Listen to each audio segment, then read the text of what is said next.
Hi everyone, and welcome to St. Brendan's Astrolabe. I'm Zoe Roten-Heinsman. And I'm Christy Loretta. So what, pray tell, are we all doing here? Probably a bigger question than we have time to answer in this short teaser video. Oh, you gotta start somewhere. We can start by explaining what St. Brendan's Astrolabe is all about. Okay, but do we have time for that? We don't have to tell them everything right away.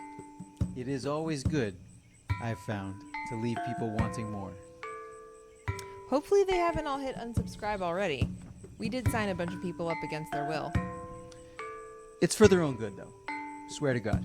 And if they did hit unsubscribe already, I suspect that they may find themselves wanting more without even being aware of it. Terrible fate. Anyway. Yes. Anyway, St. Brendan's Astrolabe, which you are now a part of, is a weekly spiritual and religious exploration.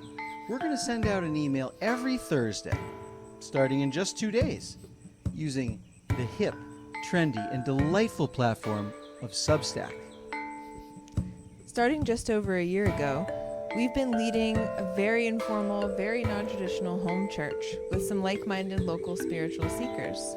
St. Brendan's Astrolabe is born out of our desire to chronicle these cosmic religious explorations and share with other like-minded seekers and friends who aren't local to the Monadnock region, or for whom Sunday service is not possible or appealing. Each week, we'll focus on something planned and specific. Sometimes, perhaps like when we get started, these topics will be part of a longer conversation, such as, say, the broader season of Lent. What we're going to do is, every Thursday, we're going to send you a nice, pretty, well-designed email with images and illustrations and great things like that. But it's also going to have a weekly prayer that you may find helpful. It'll have some curiosities and surprises that, wouldn't be such if I revealed them all right now. But the centerpiece of each email is going to be a short video that is going to contain a guided meditative journey that we will take you along that is related to our theme, followed by spoken word, back and forth, contemplative discussion. And don't worry, even though the videos will be helpful for those of you who like guidance in meditation, we know many of you simply hate video. Or resent the fact that you cannot watch them while trying to pretend to pay attention in work meetings. Whatever the case may be. So each email will also contain a text version of everything that's in the video. Now, they're probably wondering by now who this St. Brendan might be and what in the world is his astrolabe. Well, in home church, we often enjoy learning the stories of saints and their associated lessons. And last year, when we covered the legend of St. Brendan the Navigator, something about this man and his story really stuck with us. They never really left. What we've found in the past is that usually means something. We try not to ignore things like that. So, Brendan, our new friend, as we've said, called the Navigator, but also known as the Journeyer, the Voyager, the Anchorite, and one of my favorites, the Bold, Brendan the Bold. He was one of the first ever Irish saints. He's considered an early Irish monastic saint. And he really did voyage about, hard to tell with these things what's factual, historical or whatever. But according to legend, it's a story that might be familiar to anyone who knows, say, Homer's Odyssey. It's a similar type of journey through the sea with multiple stops. But what's different here is that Brendan and his companions were seeking a specific place known as the Promised Land of the Saints, or sometimes called simply the Isle of the Blessed. And people like Brendan, who set sail through dangerous waters seeking small isolated pockets of heaven on earth, can be easily dismissed as foolish or naive, spiritual simpletons. But we instead choose to embrace this spirit, and we see his quest as our own. For there is magic and mystery, meaning and divinity, wonder and transcendent brilliance found all around us in this world. Sometimes we need only look with the right set of eyes, but other times these things require risk and time, perilous journeys that rely on faith we often can't explain until we endure, prove ourselves, and land on such holy shores.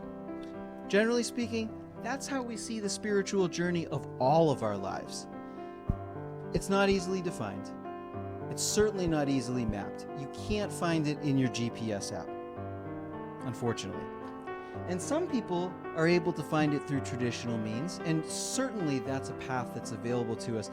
But I think that most of us here, regardless of in which capacity, have found in life that sometimes trying to shoehorn the specifics, the entirety of our experience in the here and now, in this strange age, in all and all that entails, which you know, all I have to do is wave my hand at the world here.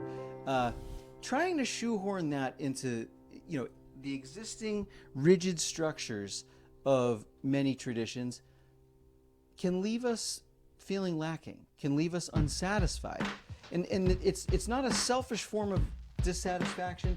It's the kind that speaks to the fact that we know that there's more out there. It's just outside of our reach. If only we were free to actually grasp it. But the truth is, we are free, and we're not isolated. That's why we do this, whether it's the home church or this new newsletter. It's a journey that one must decide to take only for oneself, but it's also a journey that can't be taken entirely alone. We must gather together, 2 or 3 or more, walk together, sail together in order to find the shining lands we seek. And, like the ancient navigators of old, we aspire to get there using tools. Like an astrolabe. Like an astrolabe. Not a super familiar instrument to most of us, but as early as thousands of years ago, people used this tool to tell time, predict sunrise and sunset, track the stars, and find their way. The 2 of us are not that instrument. This newsletter is not that instrument, but together, all of us, in the interplay between us and among us and through us, we might just collectively discover that we actually can determine the way. And while sometimes this is a phrase that I tend to resist, what we're talking about here, this might really be one of those instances where the journey actually is the thing that matters. We seek the Isle of the Blessed, but in our philosophy, we're taking the long way there on purpose. So don't hit that unsubscribe button. In fact, tell your friends. Starting on Thursday, yes, a week late, we'll begin by exploring the current season of Lent and what it means to dedicate a season to joy and spiritual longing. See, all this sounds pretty good. Should we keep going? No, we need to leave them wanting more, remember? I did say that, yes. So, I guess we'll have to stop ourselves. We've already gone longer than we intended and told you much more than we should have. So, in any case, stay with us. Do not hit that unsubscribe button. You will regret it for the rest of your life and maybe even beyond. Even if you don't even realize it, it'll just linger. It'll be like that feeling where you don't know what's bothering you, but it's something, right? So, we've got some great things planned for this week and all of the upcoming weeks. From here on out, you really don't want to miss any of it. And we should add, if you're local, the doors of the home church are always open to you. And we'll have information about how you can join up with us, whether for a Sunday service or for the other feasts and festivals we host. And we even got some surprises that we've got cooking up. And if I said any more than that, then they wouldn't be surprises anymore, would they? It's true. So let's sail on together. While we're here, in this place, in this world, in this universe, we've got to do something, right? We might as well do it together. So see you in a couple of days, we hope. Farewell for now, and safe passage through the waters, whatever their nature may be, in which you find yourself sailing. Don't hit unsubscribe. We should get ourselves an astrolabe. We don't actually have one. We'll see you guys soon.